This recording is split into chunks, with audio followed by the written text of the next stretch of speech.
Hello সবাইকে, আজকে আমরা কথা বলবো গেরিলা নিয়ে। গেরিলা 2011 সালে নাসিরুদ্দিন ইউসুফের পরিচালিত একটা চলচ্চিত্র, যেটা মূলত একটা নোবেল থেকে নেওয়া নিষিদ্ধ প্রবাস। সৈয়দ শামসুল হক এটা লিখেছিলেন। গেরিলা হচ্ছে যে বাংলাদেশের মুভির মধ্যে আমার পার্সোনালি আমার ভালো লাগা শেষ মুভি, মুক্তিযুদ্ধের উপর ভিত্তি করে। তো এই মুভিটা বিভিন্ন ধরনের গেরিলা অ্যাটাক, একটা নারীর সংগ্রাম, যুদ্ধে অংশগ্রহণ, তার কন্ট্রিবিউশন, এসব জিনিস নিয়েই মূলত মুভিটা সামনের দিকে আগায়। আমরা যদি এর কাহিনীর দিকে দেখি তাহলে আমরা দেখতে পাই যে 71-এর 25শে মার্চ রাতে বিলকিসের হাজব্যান্ড হাসান নিখোঁজ হয়। তো তার হাজব্যান্ডকে খুঁজতে গিয়ে সে যুদ্ধের সাথে সম্পৃক্ত হয়ে যায়। যদিও সে সরাসরি যুদ্ধে অংশগ্রহণ করে না, বিভিন্নভাবে মুক্তিযোদ্ধাদের সহায়তা করে।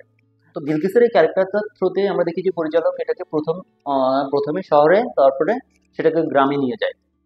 এর মধ্যে দিয়ে অনেক ঘাত প্রতিঘাত, অনেক নৃশংসতা, তারপর অনেকগুলো গেরিলা অ্যাটাক আমরা দেখতে পাই। তো ছবির শেষে আমরা দেখতে পাই যে এই বিলকিসের একটা ব্রেভ মুভের মাধ্যমে পুরো মুভিটা শেষ হয়। আমার কাছে পার্সোনালি যেটা মনে হয় যে পরিচালক এখানে তিনটা বিষয়কে ফোকাস করেছে। সেটা হচ্ছে যে আমরা অনেকগুলো যুদ্ধের মুভি আগে দেখছি, কিন্তু কোনো মুভিতে এত বেশি নৃশংসতা দেখানো হয় নাই, কিন্তু আসলে অ্যাকচুয়ালি এগুলো ট্রু। এখানের মধ্যে সেটা অনেক ভালোভাবে দেখিয়েছে।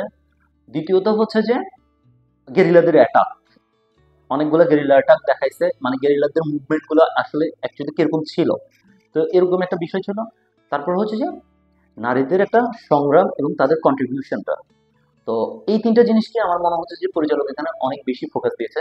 যদিও আমি তার ভিতরে কি আছে সেটা জানি না, কিন্তু আমার কাছে মনে হয়েছে যে এই জায়গাটা অনেক সেই স্ট্রংলি ফোকাস করছে।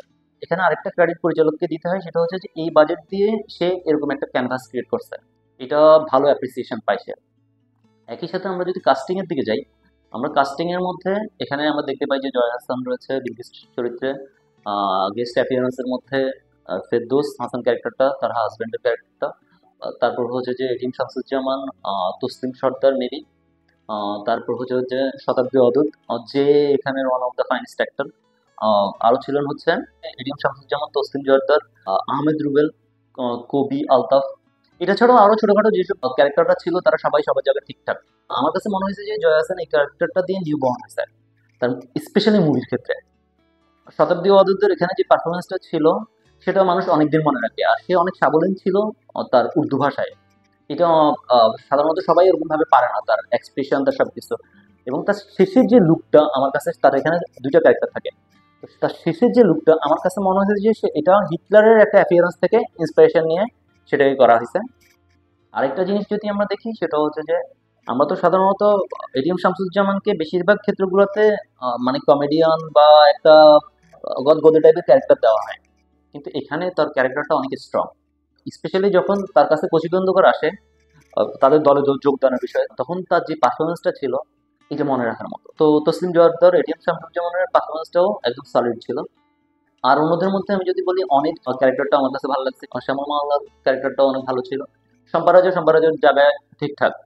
তাকে এলিট ক্যারেক্টারটাতে খুব ভালো গেছে। এটা ছাড়া আমরা যদি ছবির চিত্রায়নের দিকে দেখি, আমরা দেখি যে শহরের যেসব দৃশ্যগুলো ধারণ করা হয়েছে সেগুলো আমরা বেশিরভাগ ক্ষেত্রে দেখতে পাই যে মনে হয় যে সেটা পুরান ঢাকাকে কেন্দ্র করে।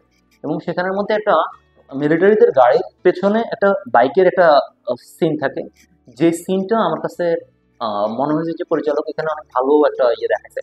যদিও বোম ব্লাস্টের শুটটা আমার কাছে ওরকম ভাবে ভালো লাগে নাই, বাট ওই জেজিং এর যে সিনটা ছিল ওইটা অসম্ভব ভালো ছিল। আর মুভির কস্টিউমও আমার কাছে ভালো লাগছে, স্পেশালি জয়া আহসানের সেই দৃশ্যের সময় জয়া আহসানের অ্যাপিয়ারেন্সটা যেরকম ভাবে দেখানো হয়েছে এটা ভালো ছিল। তো আমি সবকিছু মিলিয়ে বলবো যে মুভিটা অনেক ভালো একটা মুভি, ভালো একটা চেষ্টা। এটা আমার দেখা মুক্তিযুদ্ধ ভিত্তিক সিনেমার মধ্যে ভালো লাগা শেষ সিনেমা। এটা ইউটিউবের মধ্যে আপনারা পেয়ে যাবেন। যদি নতুন মুভি দেখার মধ্যে দিয়ে কখনো মনে হয় যে একটা ভালো পুরাতন মুভি দেখবো, এটাও দেখতে পারেন, এটা ভালো মুভি। আর সবচেয়ে বড় কথা হচ্ছে এখন কিন্তু খুব ভালো বেশি নতুন মুভি কিন্তু হয় না। আপনি দেখেন 5 মাস 6 মাসের মধ্যে 5টা মুভিও কিন্তু ভালো নতুন মুভি আসে না। তো সেই দিক থেকে মাঝে মাঝে আমরা যদি পেছনের দিকে যাই, যদি পাতা উল্টাই, তাহলে মনে হয় যে একদম খারাপ এক্সপিরিয়েন্স হবে না। তো দেখেন, এসব মুভিগুলো দেখার দরকার আছে। স্পেশালি আমি বলবো যে যারা স্টুডেন্ট, যারা স্পেশালি যারা এখনো জবে জয়েন করে নাই, ইন্টারের আগে বা অনার্সের মধ্যে আছে, ভার্সিটি লাইফে, তাদের এসব মুভিগুলো দেখা দরকার। কেন সেটা একটা সময় পরে তারা নিজেরাই এইসব রিয়েলাইজেশন গুলো চলে আসবে। আমরা যখন একটা জায়গায় গসিপ করতে যাই সেখানে তখন অথেন্টিসিটি নিয়ে মুভ করাটা মনে হয় ওয়াইজ। প্রিভিয়াস হিস্ট্রিগুলো সম্পর্কে হয়তো ভালো এক্সপিরিয়েন্স দিবে বা আমাদের একটা ক্ষুধা তৈরি করবে, আমরা একটু জানি, দিকটা জানি, ট্রুটা জানি। তো সেক্ষেত্রে আমি বলবো যে যদি সুযোগ থাকে দেখবেন সবাই। তো এইটাই। থ্যাংক ইউ সবাইকে, টাটা।